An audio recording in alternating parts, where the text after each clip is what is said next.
Have you ever looked in the mirror and thought, am I really living the life I was meant to? Welcome to Female Fluence, where we stop waiting for permission and start remembering our power. I am Pearl Mashur, a mom, educator, and a women's empowerment coach. And this is a space for honest conversations about growth, purpose, and becoming who you truly are. Here, we wake up to ourselves. We release the guilt, reclaim our confidence, and rise with grace, truth, and a little bit of fire. If something in you is whispering, there's more, take the self-reflection quiz at femalefluence.com and see where you are in your journey. Because you're not here to play small, you're here to rise fully. Lately, the word alignment is everywhere. It's become the new buzzword. But for me, it's more than just a trendy language. It's a sacred compass. Alignment is about energy, direction, truth. It's a difference between hustling through life on autopilot, like many of us do, but moving with intention, rooted in who we really are. But here's the thing. When words go mainstream, we risk forgetting their meaning. We throw them around without embodying them. And alignment without action is just a noise. When you live in alignment with your core values, everything shifts. Life begins to flow. Your decisions become clearer. The chaos quietens, and you stop chasing and start being. Alignment is not just a concept, but it's a practice. It's a moment when your inner world and your outer world finally match. It's clarity, it's calm, it's power. Today, we're diving into what it truly means to live in alignment and how to get there.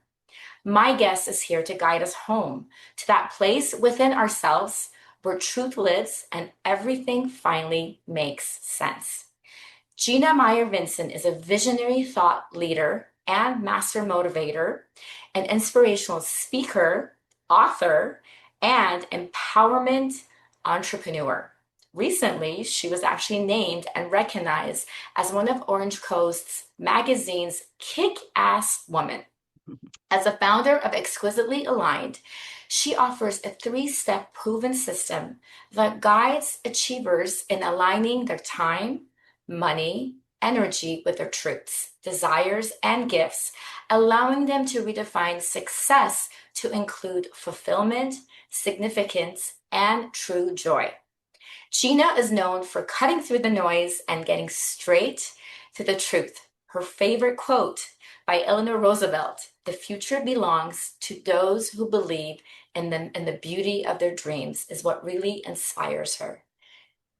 Gina, I am so excited to have you on Female Fluence. Thank you for being here today. Thank you, Pearl. It's great to be back with you after you were on my show. So I'm excited to continue the conversation. Of course. It was really funny because when I read the quote, this is exactly the quote I have on my desk. And it's the same quote. And I was like, gosh, we have so many things in common. I've had this for like over 30 years. And it's truly by what I go through in life as well, which has inspired me. It Okay. was painted, yeah. We had it at the foyer of our first home together. So decades ago. I won't say how long, but yes. Well, and it's great because I'm a big person on quotes, and I feel like some quotes just really are really inspiring. And I have like different ones throughout my house, and it really sticks with you, and you can always go back to them to kind of figure out where you are in life or what's more important to you. It's a good reminder. So Yes. I'm excited to do this. So let's just dive right in. Tell us so I have your book here. I read it. I highlighted it. I really enjoyed it. And it's like a cute small book that you can read quickly, but it has a lot of really powerful advice that you can just, use throughout your life forever. So what is your biggest inspiration for writing your book? So if you can kind of tell us what are some things that you've been through and what made you make this book? So the book in general, I'll go there first and then I'll back it up. How about that? Sure. And I'll try to keep my answers short because I love to talk with you. So the book for me was it's a very small taste. You hit the nail on the head. I'm happy, delighted to hear that you enjoyed it and you marked it up because I've had some women say to me, "Oh, I didn't want to write in it." And I was like, "No, the idea is fold the pages, highlight what you need today, come back to it because it constantly changes." I call it a pocket guide because it's exactly that. You nailed it. Small, fast read, but something you can come back to because your answers to the questions change as we evolve, as our kids grow up, as our marriage strengthens as and continues to grow, etc. So the book for me is you nailed it on the head, Pearl. It is small. It's meant to be something you can read quickly and come back to because I believe our answers change as we evolve, transcend, become more empowered, etc. And as life changes, right? Depending on where our kids are in their journey of life and our marriage, etc. But for me, you mentioned I have a three-step proven process, which I do. The book is like doesn't even touch the surface of the work that I do. It's just meant to help give a voice to the gap that we feel, or many of us feel, especially when we're high achievers who checked all the boxes of where we are and where we long to be. And I call that gap under living. So to go back to the other part of the question, some things I've been through is our life has been twists and turns. I'm married now 25, almost 26 years in a few months. And 15 and a half years ago, on our 10-year anniversary, my husband was waiting for organs for a kidney and a liver transplant due to kidney, polycystic liver. And it's a very long, drawn out story, which I won't bother you with, but it really just put in motion what exquisitely aligned is, how we can align our time, money, and energy and really bring forth fulfillment, bliss, that sensation of being blissed out versus just checking the boxes of what society tells us is success. And then we might feel this lack of fulfillment. It's so true. It's so true. I have to say, in the book, there was a sentence that you had said, I want more in my life, more than being a mother and a wife. I have to tell you, Gina, that line literally just stopped me in my tracks. I was like in tears because exactly 8 years ago, I felt that same Yeah. feeling. And I was so scared to tell anyone Yeah. because I just knew the judgment, like friends, family would be like, what's wrong with you? You have this great husband, you have beautiful, healthy children. You're being so ungrateful. You're so blessed. But there Mm. was a calling within me, and I just knew it, and I wasn't fulfilled, and I felt invisible, even though I was Yeah. doing everything on autopilot, everything I was supposed to do. So it just resonated. I mean, I was like highlighting, I was like folding the page. I'm like, oh my God, that's exactly. And that's part of why I do what I do, because it's like I wanted to give women the permission to say it's okay. Like Yeah. if the society expects us to be the mother, the daughter, the sister, the wife, but if there's more we want within ourselves, we're allowed to want Yeah. that and we don't need to feel guilty about it anymore. So Yeah. I just love what you said that. So I think many women feel guilty for wanting more. How did you begin untangling your identity within these roles you were praised for without feeling like you were, betraying everyone? Because it's Yeah. hard to do, right? Right. It is, and I'm glad you shared what you shared. It's because I think many of us feel that. And it's not just women, it happens to men as well. And it happens for other reasons. Some are similar, some are different. But for me personally, I think I always was the oddball. I'm the eldest of three of a family of five, and I don't know that I ever really fit in to the family unit. I didn't fit in the classroom. I mean, I was the A student, A plus, teacher's pet kind of deal, but I always knew I was different in a certain way, shape, and form. So, Gina, what do you think happens between birth and maturity that teaches us, women, Mm, to just bury our desires? yeah. Because as a little girl, we're so excited. We have all these dreams and goals, and all these things that we want to do, and then all of a sudden, everything is kind of stops. Yeah.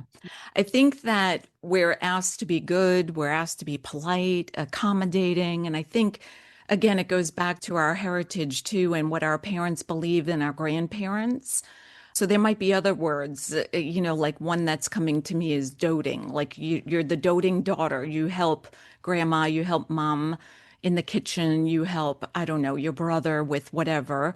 I know I interviewed somebody in India and she was raised that she had to actually be of service to dad and each of her brothers. She was the only daughter.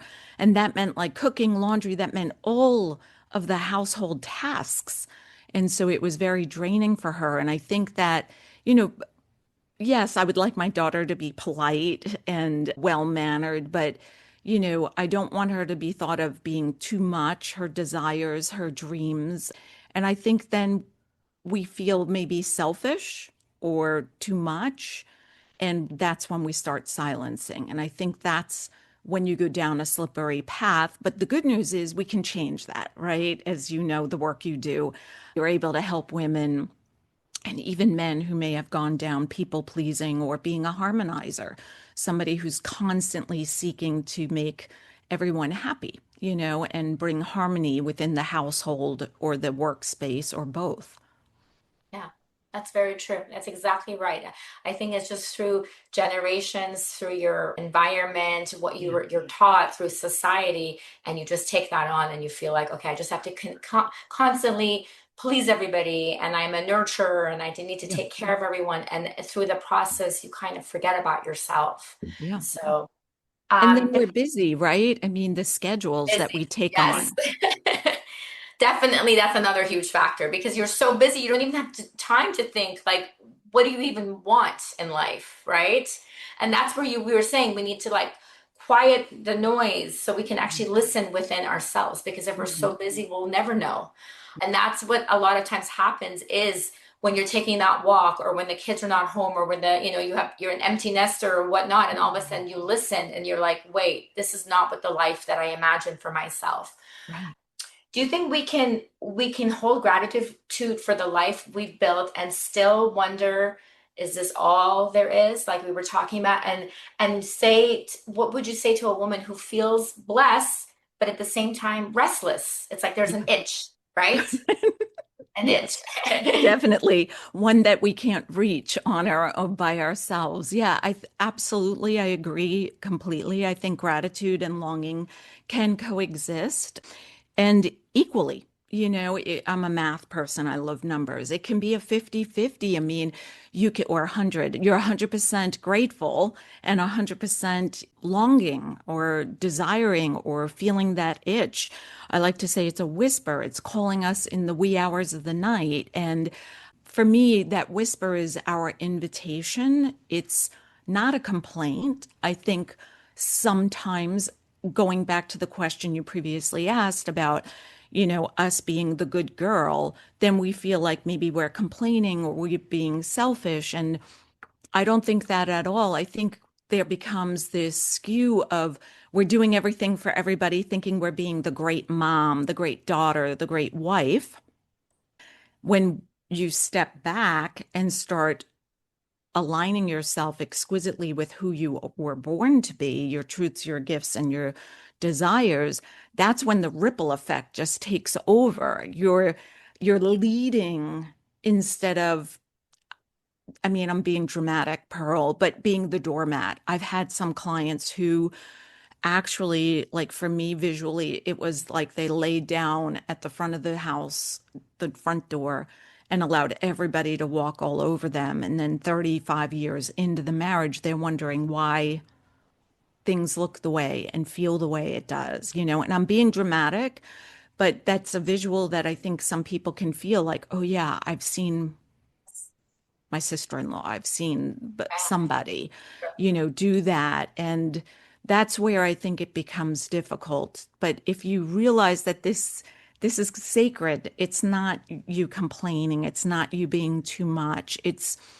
real, and if we can hold space for it, it's a beautiful thing for everyone, your children, your spouse, your parents, your nieces, nephews, siblings, your community. course. And I remember there was a sample in a story in your book about a client that you had that, and this is not to say this is not just for someone who's a mom or, but Right. like high achievers, like CEOs, big Yeah. careers, and she still couldn't say, like, she was like, but I feel like I'm not worthy. And that really was heartbreaking to me, because this is happening throughout every areas in our life, where True. if we don't feel that self-worth is a high priority for ourselves, or if we've been told or trained, and then we can't make that step and say, well, I'm worthy of this. I'm worthy to take that next step, or I'm worthy to go on this vacation, or Yeah. buy this for myself, or just follow my dreams, what I want to do. I'm worthy of doing this. And there's a lot of people that feel that way. They feel so small that they can't make that step, right? So, who do you think, Gina, is calling the shots in our lives? The voice within, or the voice who we've been taught to just constantly obey?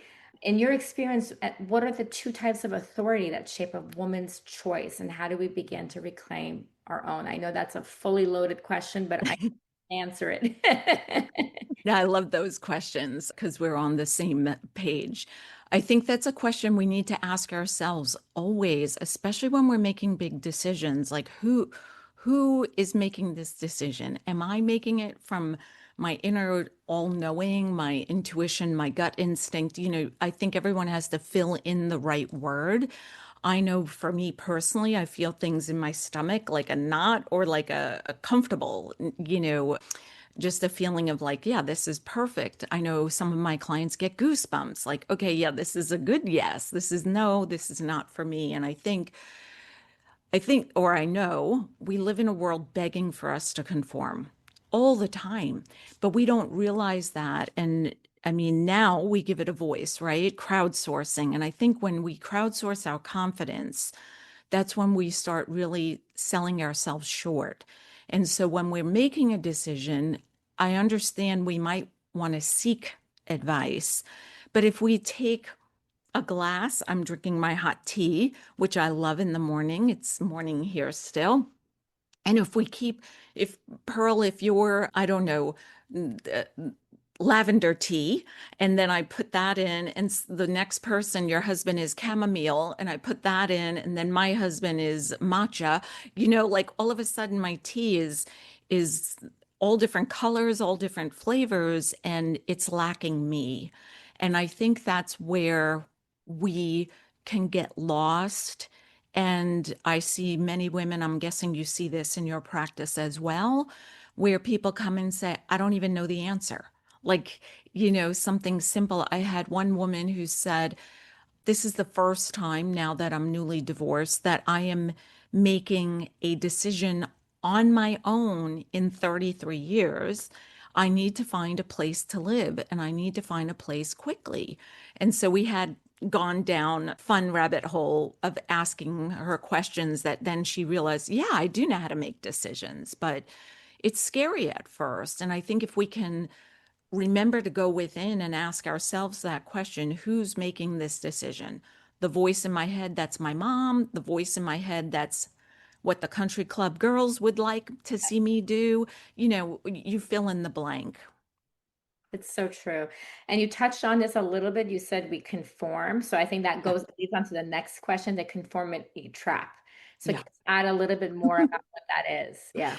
Yeah, so the authority paradigm and then the conformity trap and the identity paradox, they all kind of blend into each other, intertwine. And the conformity trap is essentially a prison formed by other people's expectations of what we think. And sometimes we might be incorrect of what we think somebody wants us to do. And so we go down this path, and it's very confining. As you can see, am Italian talking with my hands. It's like having my hands handcuffed. It's very confining. It's a small, tiny box. For me, I would feel claustrophobic. I think it would be hard to breathe. There would be less air. And so, if you're feeling constrained, if you're feeling, the other thing that I often see is people feel high achievers feeling imposter syndrome. because they've gone down a path that wasn't really theirs. They've checked boxes that society told them would be the accolades, the acknowledgement, the awards all around their office, but they're not awards that speak to them. I haven't made it public yet, but my book won its first award, and it's pretty exciting, but it's an award that aligns with me and something that like I'm excited about. It for the rest of the world, it's probably not a big deal, if you know what I mean. It's not something that other people are going to be like, oh, yeah, I heard of that award before.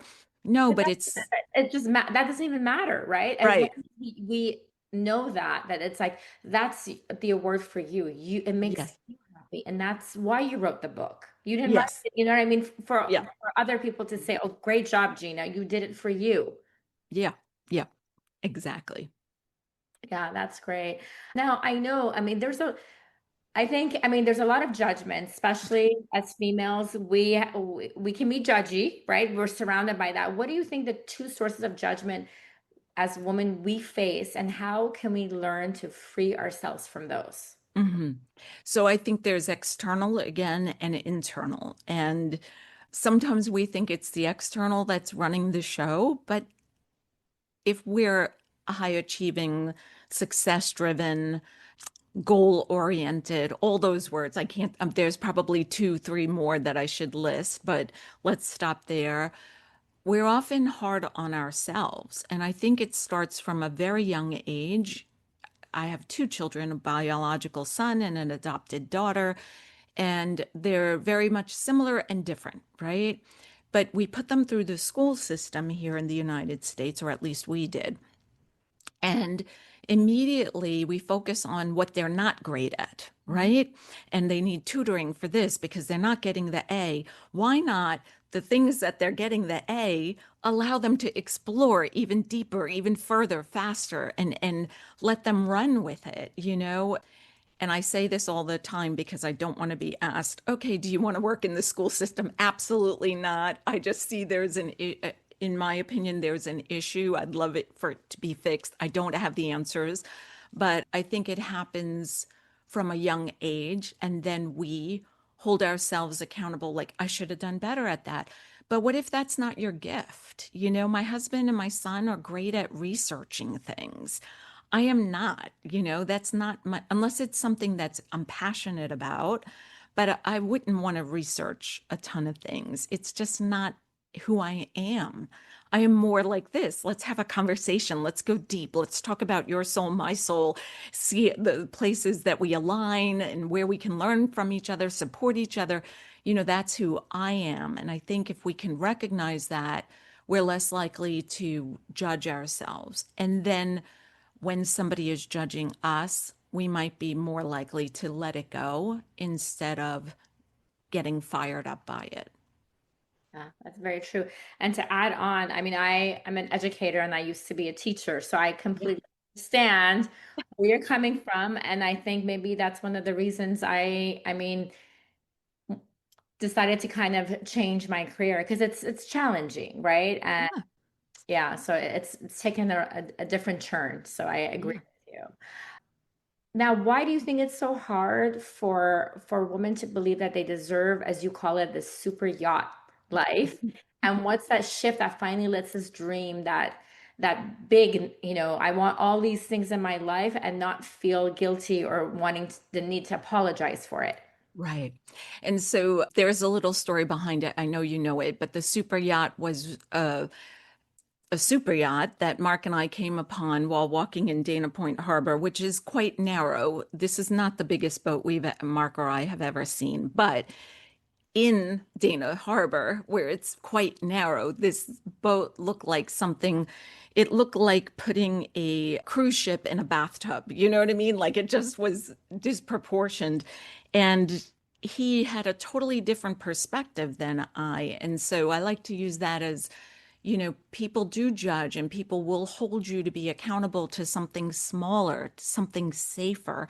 Pearl, we don't want you to get hurt because you're striving for this and it's not something everyone attains, right?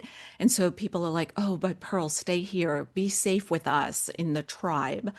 And I think when we can get to a point that we realize what we desire, beauty, elegance, luxury for me is all wrapped up in that fulfillment, peace, inner peace, like deep inner peace, where you know that no matter what you believe, it's okay. Not everybody is going to agree with us, but that's okay. We can have our own opinion and feel safe speaking that from there and live unabashedly, unapologetically this beautiful life. And it doesn't mean you're going out to buy the most expensive yacht you can buy or jet plane, but it's this feeling of whatever makes you, Pearl, happy versus me. And your definition of what exquisite can be very different than mine and different than, let's say, Susan's. You know what I mean? But that we all live from this place that just feels fulfilled and grounded. And I think when we're in that place, the chaos disappears, the nuttiness of what's going on in the world. You see it from a different space and a different place, and you don't get wrapped up in it because the tides are always changing, right? The winds are always changing. But if we're grounded in who we are, it becomes a lot easier to handle. And I'm not saying everything is perfect, no, but you are perfectly where you're supposed to be. Wow, that's a great answer.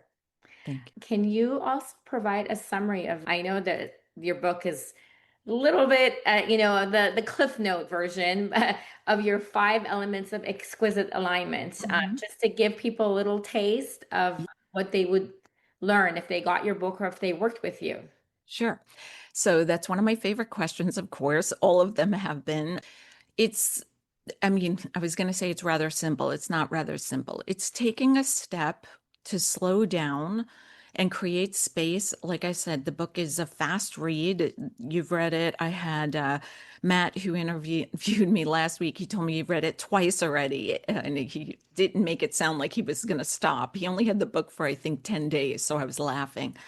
But it is a quick read. And the idea is to define first your more. And I mentioned earlier, sometimes we've been in a place where we forget what that is, but there are questions in there to help you get to that place. And I had one woman, I was asked to come in to a school. The principal read the book and wanted me to speak with her teachers and the rest of her staff. And the woman was like, I'm upset over those questions. I didn't know the answer. And her colleagues were answering them for her. Like, she's like, I don't know what my gifts are. And then they all like 1, 2, 3. And I was like, you see, that's the beauty is like when we can come together as women and support each other, because I can see your gifts. You probably see gifts that I don't recognize in myself. And when we can lift up each other. So defining your more, sometimes it means asking other people, like, what do you admire about me? And what do you think I do easily that you wish you could do? And you're not asking it with your nose up in the air. The next one would be to say yes to your truths, your soul level truths. And that's for many women, especially if they come from a people pleasing background, that's kind of difficult where there's a little more hand holding and guidance. But again, there's journal prompts in the book. Next is one of my favorites is to honor your divine resources, your time, money, and energy. And when you start realizing how they play out in your day, do I want to buy a cup of Starbucks coffee for $7? I don't drink coffee, so no, the answer is easy. I'll make my tea at home because I'd rather have an airline ticket to Maui. You know what I mean? Like we start making trade-offs, and with our time especially, setting your stage for more. I think we spoke about this a little bit, is creating space. One client who is getting ready to date again after dissolving a marriage, I said, is there space in the nightstand on the opposite side of the bed? No. Is there a space in the closet? She said, no. I said, well, how are you calling him in? Like, let's clear out. Let's get. And she's like, oh, I never thought about that. And it just made the mindset. I am ready to create space to bring someone in and defining what that more looks like with him. Am I just settling? No, of course not, right? You and I wouldn't let her. And then last is to follow the magic. I think the universe, God, universal wisdom, whatever word matches our belief systems today as we're listening, follow those aligned invitations. I believe I call them three I's. They're interesting, intriguing, and the right amount of intimidating because they're stretching us. That's when that's new and kind of like refreshing. I was going to say like a peppermint patty. There, when there's that little bit of intimidation and intrigue and interest together, it really becomes magical. You never know where it takes you. So those Yeah. are the 5 steps. That's a long answer. Sorry. Okay, those are great 5 steps. And I feel like if you really dive into the book and you follow through and then you look at the prompts, and it's a really great way to kind of get you in the right direction. Now we talk about your more. So sometimes the only Yep. way to discover our more is to get honest about what we've given up, right? Yeah. Parts of yourself that you've silenced or sacrificed throughout your life. How did that lead you yourself to uncover what you were truly meant for? Yeah. So for me, the biggest, like I'm going to go to a specific day. It was a Tuesday. We were at Mayo Clinic, Jacksonville, Florida, who saved my husband's life. He received a kidney and a liver from a woman my age, my blood type, who was also an organ donor after I could no longer give him my right kidney. Mark was being taken back for some tests that were where there was radiation, so I was not allowed with him. Most of the time I was with him, but this one particular test, I had to stay in the waiting room. So I found the sunniest seat and the sun was kissing the nape of my neck. It felt so delightful. And I just whipped down. I was always carrying a notepad with me to write down like all the mishaps Marx was experience, like, oh my God, he's jaundiced, oh my gosh, this. And at 10 o'clock, this happened. At noon, that happened. And so I had my notepad Amazing, and my by the way. pen. I mean, I know you were a huge advocate for your husband, and I mean, I just had to add that in there because when I was reading the book, I just felt so moved by you just not giving up and just Yeah. fighting, fighting, fighting. But sorry, Being a little bit crazy, right? So I would have done the same thing. So I no, I know you would have. And it's becomes like second nature. I know you know that. But as I sat there with somewhat holding back the tears because right I'm in public and my husband's healthy.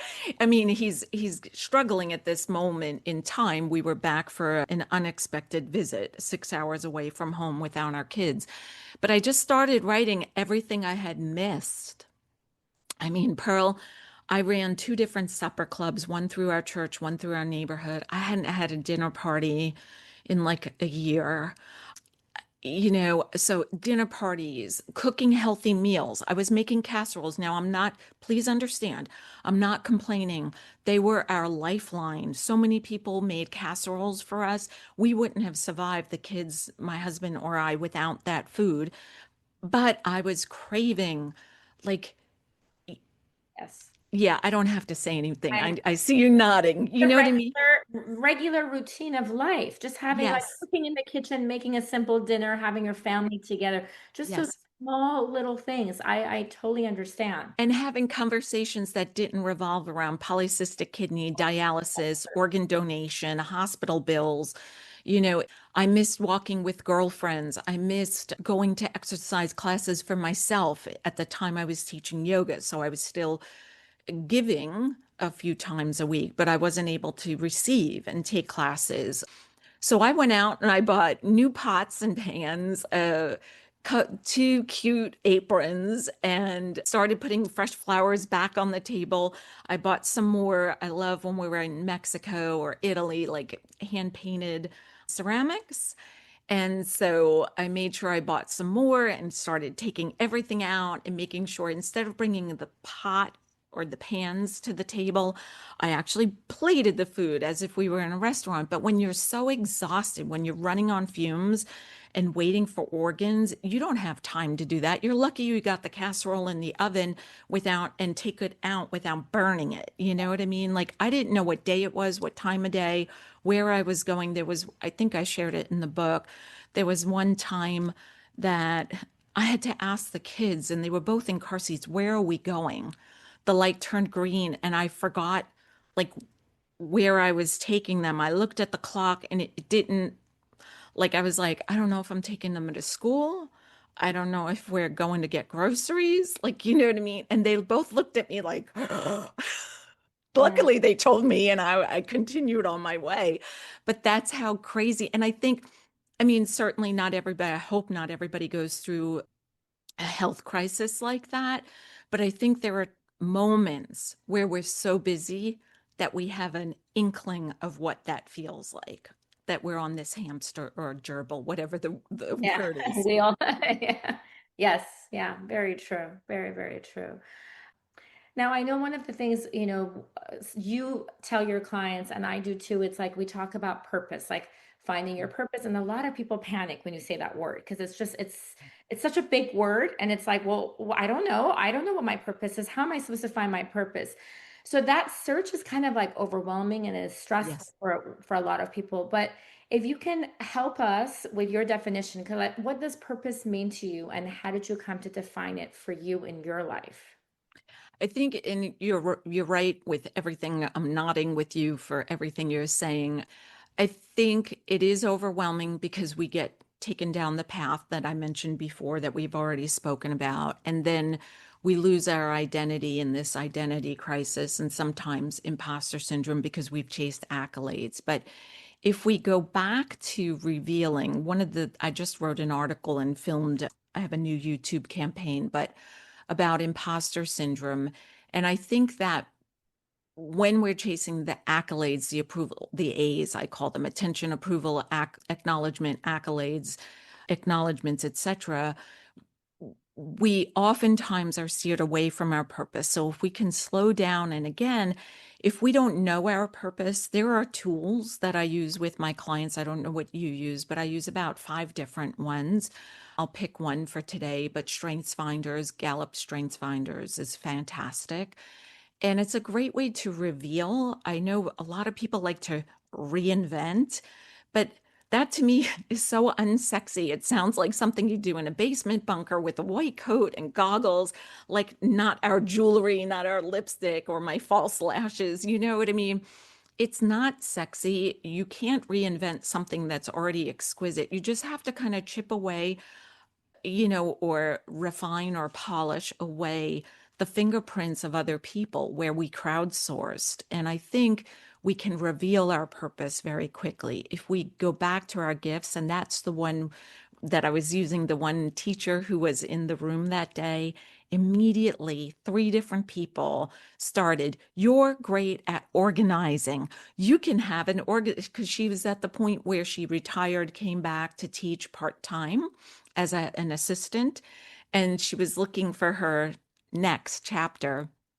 And 3 of them immediately, like, you could call it this, you're great at that. And like, so I think if we can ask people who are close to us, who we value their opinion. For me, I did Strengths, Living Your Strengths, it was called back in the day.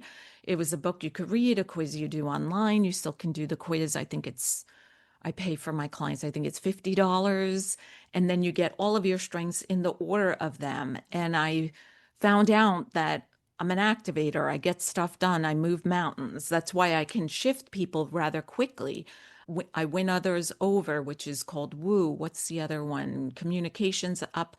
I am a futurist. I see into the future. So being a department store buyer in my early 20s was perfect because I could spot trends. And so I think if you can sit back and start looking at all the jobs or all the things you do as a mom, as a wife, you might be organizing your husband's schedule. You might be planning vacations. You could be a travel agent, I mean, or plan parties, plan events. I think when we go to the things that light us up, Right. that we would do for 24 hours straight without taking any money, those are our purpose. Yeah. That feel we're making an impact. I think that's the biggest key. Of course. And you are making an impact. So I think you have Likewise. definitely your purpose. Thank you. Likewise, Pearl. Likewise. Thank you. So, Gina, if living in alignment is the main goal, What do you believe is the most valuable currency, the thing we must protect, spend wisely, and never trade away? Yeah. I have goosebumps when you just asked that question. So it lights me up from the inside. And to go back to Mark, he was given the gift of time. And I think, sorry, it always makes me a little emotional, but I think we all believe we're invincible. So the divine resources, as you know, are time, money, and energy. And that energy and time, they're intertwined. And time we can kind of see, right? But energy is invisible.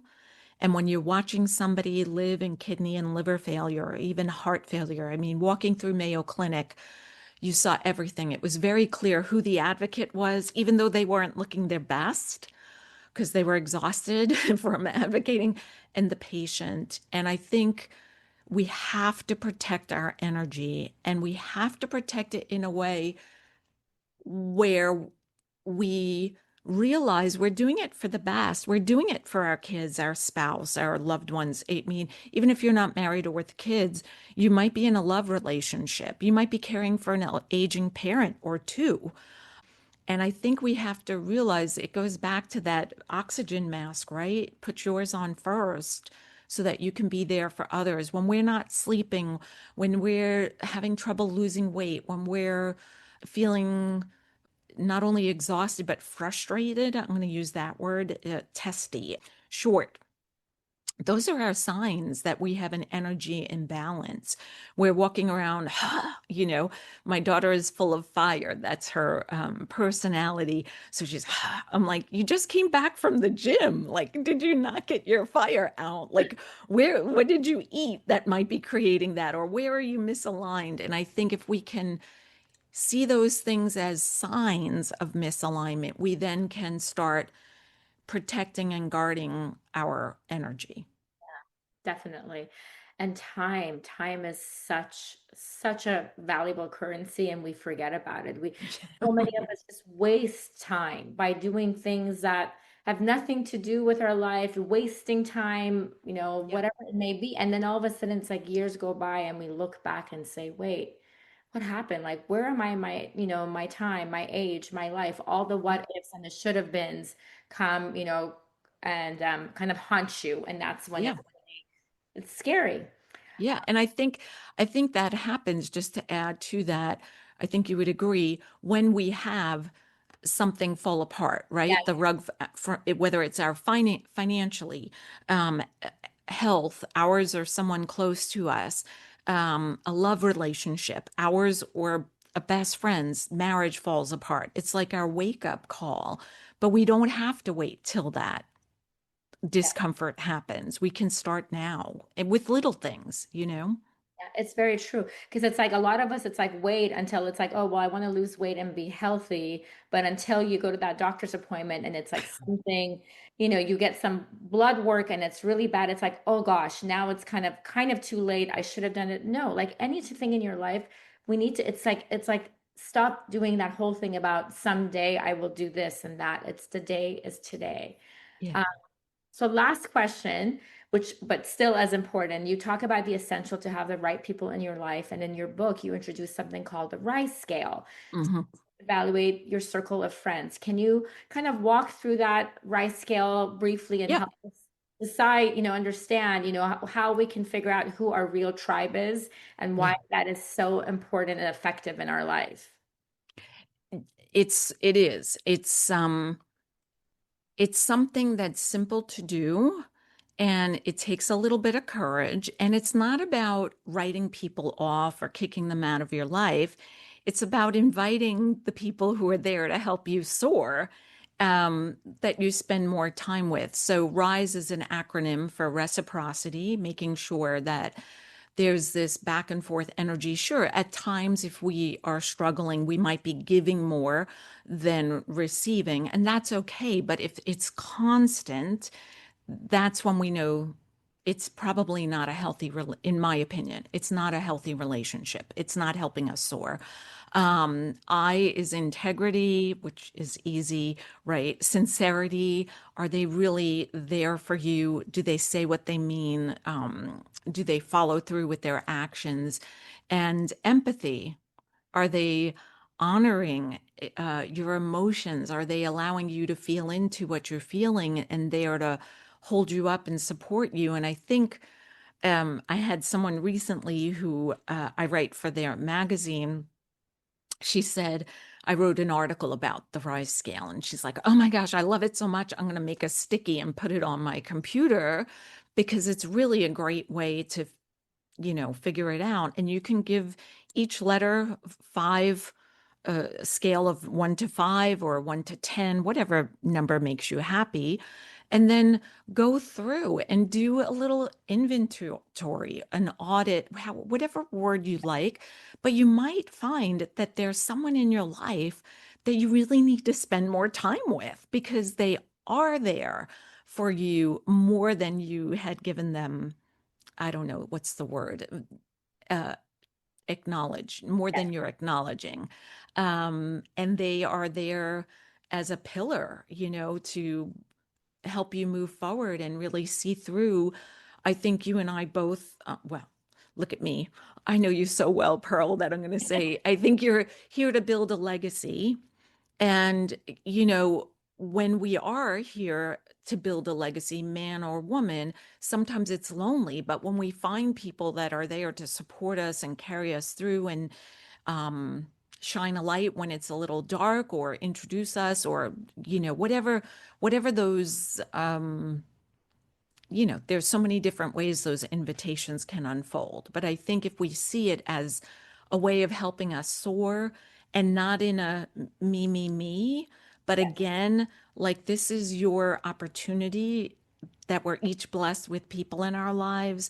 So I think we can use it as a mom, right? So you want your children to hang out with kids that are polite to them and share their toys and cheer them up and teach them how to throw the ball better or whatever the story is, right? Versus, and it's the same thing when they start dating. So the rise scale is great. Also, I use it with my clients who are in the dating game again, or dating field, I shouldn't say game, but because it helps them quickly, like, okay, yeah, I've had some people tell me, they wanted to put a date on the calendar just to have something.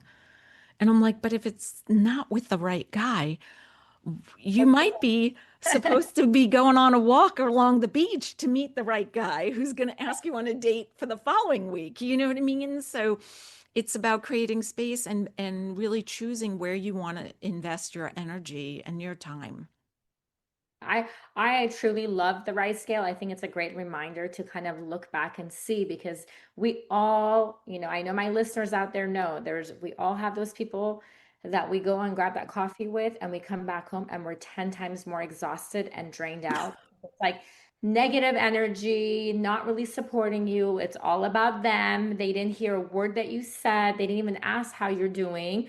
And Yeah. then on the other side of it, we have, that one friend or the friend that we, like you were saying, we haven't really thought about, like, wait, she's always there. She always like checks on me to make sure I'm okay. Yeah. When was the last time I actually made time for her? So it's a really good way to evaluate those friendships and the circle of friends that you have. And it can be, even if um, it, you have your own company and you have workers for you, and just to see how that, and the environment is it a happy, cohesive environment? Or Right. everyone getting along? Is the energy good? Because we all know that when the energy is good where we work, we want to do better, we want to achieve Yeah. more, versus if we're working for somebody who's just negative and just condescending and critical, then it's like you feel that energy the moment you step into that office or store, whatever, or restaurant or whatever it Yeah. may be. It changes the whole game. So I really think And that's a great way, right, yeah, to look I at. was going to add to that. I think like you and I see the world differently and are able to give sound advice, and I think your listeners are probably the same, and my clients are typically the same. They're the go-to when somebody's world is falling apart. And I think because of that, those coffee dates can be exhausting because someone's getting a free, Yes. a session, a free 2 hour session, 3 hour, maybe it's an all Yep. day where, you come home exhausted. And I believe the exhaustion is because there was no exchange, right? So if your client is paying you for that service of you listening, giving good advice, leading the way, shining a light, uh, aligning them with what, blah, you fill in the blank, and then you're taking, the resources, let's say, money, there's a healthy exchange. But when it's one-sided, it is exhausting. I think it's our signpost that we're not to do that. And I've been through those coffees for many decades, Pearl, because I was kind of that, like, oh my gosh, yeah, no, that doesn't work. Like, No, no. And I think actually with COVID, it was really good because I feel like maybe internally I kind of had that rice scale in my head, and there was a bunch of people that I was like, I need to like kind of remove, you know, yes. it's not good for my energy. Like every time Yeah. I feel bad, but every time I go see them, I come back home, I'm like, oh my gosh. And COVID was a great way. I feel like because it's like you couldn't see them and all of a sudden it's like you lost contact, you lost touch, Yeah. lost contact, and it was like, okay, this is a great cluttering, clean, Yeah. right? Yes. And I think another sign is I remember my daughter one time said, and this is many years ago, almost 2 decades ago, she said, Mom, how come every time you come back from a walk with Miss So and so, um, you seem angry? There you go. Like, and I was frustrated because she always wanted advice for free, which I was willing to give, but then she never followed it. So the next time we walked together, I was hearing how she went down that wrong path again with some guy who you're like, this is a red flag from day one. You broke up with him and now you're back. And now, like it, yeah. So I think our kids are on to things. I think we just have to stop, listen. And like you said, COVID was a great way for those strings to kind of unravel where we had an excuse to let it go. Yeah, And now we don't need an excuse. You just go through your rise scale and that's you it. just truthfully say, I had someone reach out to me about, oddly enough, every time I get an email or text from this person, it's to like kind of buy something from them, which I get, but I was like, I hadn't heard from them in like a year. And I was like, yeah, this doesn't align at all. I don't see any value for me personally where I am in my life. And so I just wrote back something very simple. And they were like, wow, okay, And then the next question was, well, can you mention it to all your clients? Like, can you put it out? And I was like, Yes, yes. And then we have the friends or the people who are just kind of trying to make, I mean, not using, but trying to kind of, it's to their advantage. They just come about when it's good for them and then they disappear, right? So, mhm, yeah, you have to yeah, be able to know that and recognize that. yeah. So, we can talk and continue to talk, but I am going to be respectful of your time and your vacation. So, when we spend our time, energy, and resources on what truly matters, what brings us joy and fulfillment tomorrow, then we begin to experience that peace, confidence, and a deep sense of alignment with the life we have chosen. Yet, somewhere along the way, we're sold a different story. That Mhm. success lies in acclamation and more stuff, more status, more striving. But rarely do we pause to ask, is this what I really want? In today's conversation, what Gina has reminded us that the true more we're crying isn't found in what we own, but it's in how we live. Through her wisdom and her powerful book, she reveals how to break from the conformity trap, the quiet force that steers us, of course, and off the course and into the lives that's not really ours. This episode is a gentle but bold call to reclaim your desires, honor your divine resources, and stop postponing your dreams. It's time to stop waiting for that someday and start creating a life that feels aligned right now. Thank you, Gina, for guiding us back to what matters the most. Thank you, Pearl. Thank you. Full episode links and resources will be in my show notes. Is there anything else you would like to share with us today, Gina?